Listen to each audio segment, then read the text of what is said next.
Dear students, MS ఎక్సెల్లో ఒక large డేటాలో blank paste fall down అనేటువంటి ఆప్షన్ యూజ్ చేసి ఒక వర్క్ని మనము ఎలా క్విక్గా చేయాలని. డియర్ స్టూడెంట్స్, ఈ డేటాలో ఉన్నటువంటి బ్లాంక్ స్పేస్ని మనం ఎలా ఫిల్ చేస్తాము? సో నార్మల్గా అయితే బేసిక్గా Ctrl+C కాపీ చేస్తాము.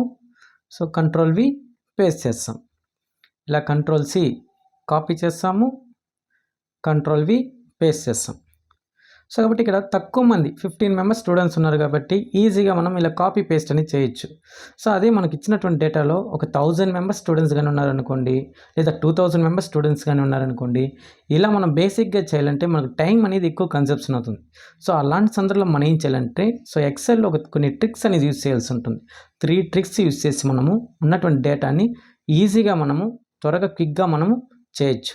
సో సెకండ్ ట్రిక్ ఏమంటే, సో ఆ డేటా మొత్తం సెలెక్షన్ చేసి Ctrl+D, డేటా మొత్తం సెలెక్షన్ చేసి Ctrl+D. సో ఇలా మనం ఏం చేయొచ్చు అంటే, సెకండ్ ట్రిక్ ద్వారా మనము మిడిల్లో ఉన్నటువంటి డేటా మొత్తం కూడా మనము ఫిల్ చేయడానికి అవకాశాలు ఉంది. ట్రిక్ నెంబర్ 3లో మనం ఒక డేటాని ఫిల్ చేయడానికి మనము సో ఫస్ట్ ఆ డేటాని సెలెక్షన్ చేసి సో Ctrl+G అనేటువంటి ఆప్షన్ క్లిక్ చేయాలి.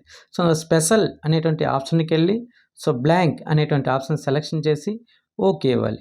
సో అలా ఓకే ఇచ్చిన తర్వాత ఈక్వల్ టు పెట్టి పైన ఉన్నటువంటి డేటాని మనము రెఫరెన్స్గా తీసుకొని Ctrl+Enter ప్రెస్ చేస్తామనుకోండి, డేటా మొత్తం కూడా మనకు ఫిల్ అవుతుంది.